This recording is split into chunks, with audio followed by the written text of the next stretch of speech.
But I want to talk for a few moments about the power of one. The power of one. One is a very powerful number. Leadership a lot of times boils down to singularity. One person doing one thing, one commitment to Jesus brings so many other people to Christ because of one person making a decision. We started this past week. We started this thing called My One Thing. My One Thing. My One Thing is basically the thought that there's a lot of things we can bring to Jesus and say, here's all the issues I got going on. But what's the one thing that you can give God today that would allow you the opportunity to see his power move in your life? What's the one thing that allows you the privilege to separate yourself from everybody else? What's the one thing that makes you stand out from everyone else in your workplace? The one thing that allows you to be the church in your community? What's the one thing that makes you pastor more than just a church, maybe to become a pastor of a community, a broader scope? Leadership is about singularity. One person doing one thing. Few things in life excite me more than one person making one decision that impacts thousands. I think when we start to look at one person being fully committed to Jesus, something happens. Something stirs in us this idea that I can also do something great. When we see somebody else, that one person do something great, something happens that says, why can't I do that? I talk to so many people, that think, man, Pastor Tony, how is it that you're doing this and how is it that you're doing that? I'm not necessarily doing it. I'm motivated by the people that did it before me.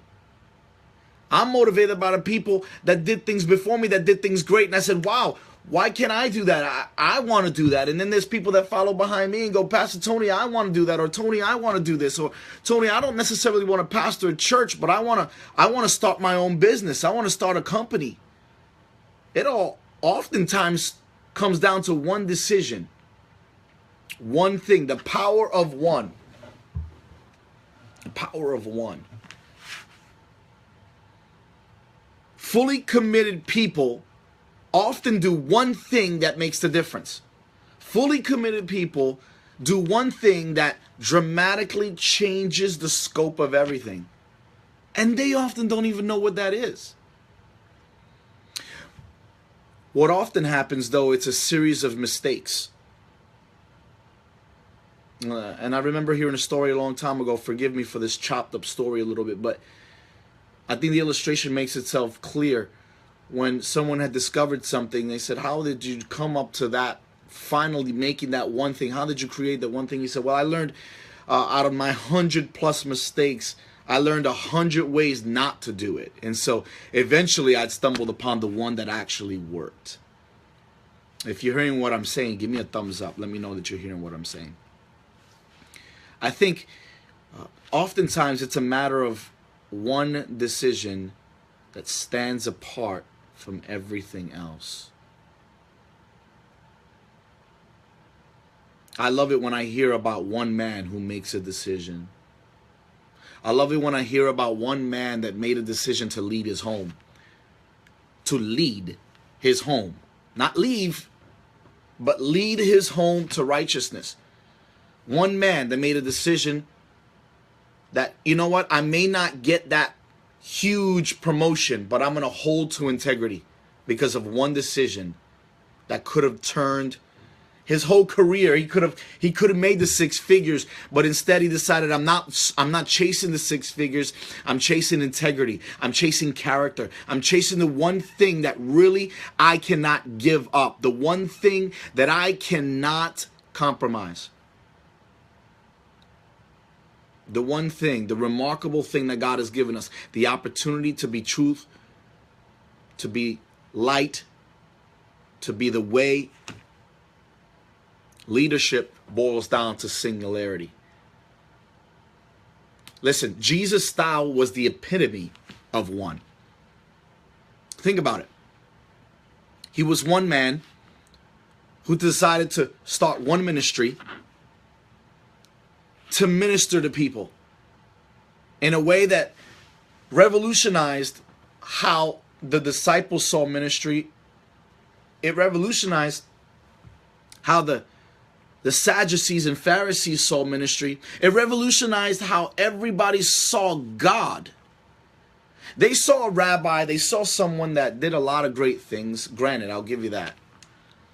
But there were some people that said there's something more to this man. One of these Pharisees that hotly contested his claims to godliness. He disregarded the keeping of the Sabbath, and man, this guy just doesn't do things like everybody else. This one, Jesus was the one. He was the one. This one guy, he just won't quit. This one guy is shaping and reshaping. Herod went after the one baby. He killed a lot of people to get the one king. The one who would rule Israel. The one that would change the landscape of kingship. He killed a lot of babies to get to one. See, people made a lot of mistakes questioning him on all sorts of matters. They majored in the minors. And I'm afraid that the churches in America today major in minors. Is that right? So let me boil this down to one question. Can you boil down your mission to the one thing? If God said, I want you to do one thing, what would that be? If God said you were supposed to do one thing on this earth and money was not an issue, what would you do? If God said there was one thing you were allowed to do, regardless of money, regardless of influence, regardless of location, regardless of family situations, if God said you can do one thing, what would that be? Can you boil down your mission to one thing? I don't know if you can, but I know one thing, that there's a power in one. There's a power in one. Jesus replied, and I want to read this out of John 10:10. If you would allow me this opportunity, John 10:10 tells us something interesting. Let me just grab my Bible here. I want to thank everybody for tuning in, that kind of tuned in here. I don't like to broadcast when I'm going to go on. Sometimes I just feel led to do it. I talked to Pastor Josh earlier. Maybe if Pastor Josh is he can come in, log in here, and talk to you for a few minutes too. John 10:10 tells us something that I want to read to you specifically. And here's what it says. John 10:10. That the thief does not come except to steal, to kill, and to destroy. But it was shortly thereafter that Jesus then replied this. He says this: I have come that they may have life, and that they may have it more abundantly. The thief doesn't come except to steal, kill, and destroy. But I came that you may have life more abundantly. Jesus, one thing served him well.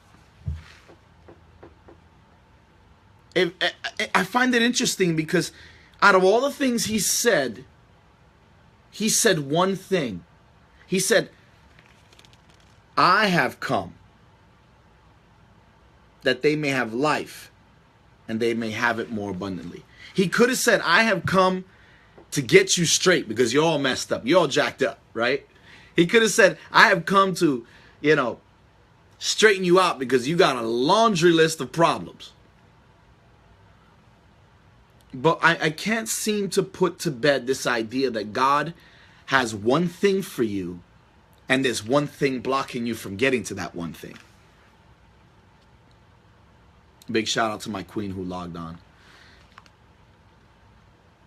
The thief doesn't come but to steal, kill, and destroy. And the one thing that was that Jesus, for in essence, for lack of a better term, posted in John 10:10, he said, I've come that you may have life more abundantly.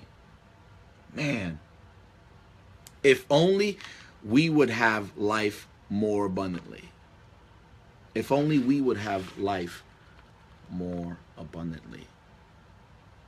So, what's the one thing? Do you need to spend some time finding that one thing? We did around the altar yesterday. We had an amazing service yesterday. For those of you that you think that just logging on Facebook and catching it live is enough, you got to be in the room, man. You got to be in the room, because it's amazing to see what God is doing in our body and the church here at Freedom. We're on this amazing journey right now, and it doesn't make us any more special. And I tell this to the body: don't think you're extra special. But I'll tell you one thing: there's something about getting into the presence of God that causes me to look at the one thing and go, that one thing is not big enough to hold me back. That one thing is not big enough to keep me away from his presence. Jesus, one thing served him well. His thoughts on the Pharisees and the Sadducees, their prejudices and misconceptions of what the church should be, still rings into our churches today. Well, Pastor Tony, you can't do this and you can't do that. Or, man, there's a lot of myths about the church today. There's a lot of myths about, I don't need to go to church to follow God. Friend, if you know my heart, I hope you understand something. I'm going to make this very clear to you. You don't have to go to church to be saved. But I sure believe that you need to go to church to stay sanctified. You don't have to agree with me. And you don't. But this is my Facebook Live. You go Facebook Live and you tell the world what you think. I'm telling you right now that unless you get around the body of people that believe and like faith like you, and believe in God and believe in the things of God, that are willing to push you beyond your parameters, that are willing to push you beyond your borders, you have not lived the Christian life that God has called you to live. You have not lived life more abundantly if you're living it by yourself. Leadership is a rare skill of being able to help people find the one. Find the one. Jesus found the one so important that he said, I'd leave the 99 to go get the, follow me, one. To follow the one. I think leaders are born, but leadership is formed. They are born leaders, but there are people that will die leaders. They will never have leadership. Are you following what I'm saying? Give me some love right now on Facebook here. Help me out if you understand what I'm saying to you. Leaders are born, but leadership is grown. It is formed. It is the thing that takes time to build. Leaders are readers. But not all readers are leaders. I'm going to say that again. Leaders are readers, but not all readers are leaders. There are people that are born. They're shaped to be fantastic. They're born originals, but they die a copy. Okay, I don't want to take too much time, but I got to tell you right now. Effective leadership It's not what you think. Effective leadership, I'm learning this day by day, that what I think is important, sometimes Jesus hasn't even given it a second thought. We pride ourselves here at Freedom to give a good quality product. I pride myself as a person to put good things on Instagram and encourage you. If you're not following us on Instagram, Freedom Life Church, we are Freedom Lewisburg. Just look up Freedom Lewisburg on Instagram, Freedom Lewisburg on Facebook. We put out some good things that encourage you. And for me on Twitter, I don't like to get on Twitter and just post dumb things, or sometimes I'll just say shout out to some people, but I like to put nuggets out there because I believe your time is worth it. And if I can give you something that would allow you to grow 140 characters at a time, I would like to do that. But I think the one thing that Jesus really did well is to help people find their one thing. So you may ask yourself, what's the one thing I have to offer this world? I encourage you to find the one thing that will change somebody else's life. And I said this to the body yesterday, and I'll share this with you as I shared it with Freedom. Every calling that God has put on everyone's life always affects people. Again, you can subscribe to whatever you want to believe, but I'm telling you this, that there's never been a calling that God has put on your life that doesn't affect other people. And so when we look at leadership, it's a hard thing to grasp in a nutshell, but it's affecting people with the power of God. When you talk about pastoring leadership, pastoral leadership, and that's kind of separate than running a company. But pastoral leadership is about allowing people to find their one thing, and in the process help them get the one thing out of their way that will get them to the one thing. Oftentimes we had this one thing, like the rich young ruler that came to Jesus. He said, what must I do to inherit eternal life? Well, it's the one thing. Follow the commands. He says, I've been doing that since I was a kid. What are you talking about? That's great. That's fantastic news. I'm doing it right. Then he says, sell everything you have, give to the poor. And he's like, wait a second, what? Leadership is a complex human process full of trial and error. It is a complex process of victories and defeats. It's insights, it's intuitions. It's the ability to see a dynamic influctuation of life and seeing it and go, you know what? In light of everything I see, my calling is not based on what I see. My calling is not based on what I see. My calling is based on who I trust.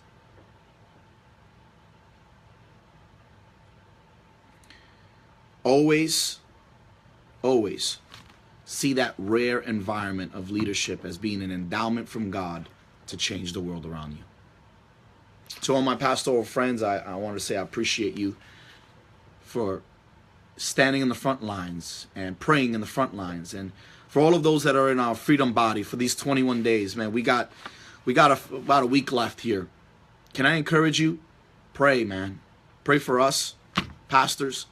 Pray for your local leadership. Pray for people around you that you know are becoming influential in your community. Pray for your local leadership politically. And know that this country, as divided as it is right now, Jesus is still on the throne. And I haven't let go of that. We here at Freedom haven't let go of that. I think when we start to realize that Jesus came to give you life more abundantly, when we realize that Jesus summed up his whole ministry in one thought. He says the enemy comes to do these things: steal, kill, destroy. That's what he wanted. That's what he wants to do. He wants to steal your joy. He wants to steal your finances. He wants to kill. He wants to kill your family. He wants to kill your dreams. He wants to kill your passions. Man, if you can just settle with where you're at. Just live mediocre. It's okay. It's okay. You don't have to be passionate 100% of the time. You don't have to be this, that, and the other. Let me tell you something. He wants to kill that passion in your life. I think about people who want to start businesses, people that want to start companies, people that want to start things in their life. The enemy wants to steal, kill, and destroy that dream in your life. And he'll do it by saying, you know what, there's no way. You're not going to have the finances to do that. There's no way. You're not going to have the personnel to do that. There's so much to do. There's so many things that you need to get done. He wants to kill that joy in you. But my one thing says, you know what? My one thing is to not pay attention to the steal, kill, destroy attitude. What does he want to destroy? He wants to destroy the purpose of God in your life. Friend, I want to make this very clear to you. There is so much potential that lies within you. If you knew what that looked like, you would have made this decision yesterday. He says the enemy comes to steal, kill, and destroy. But I have come that you may have life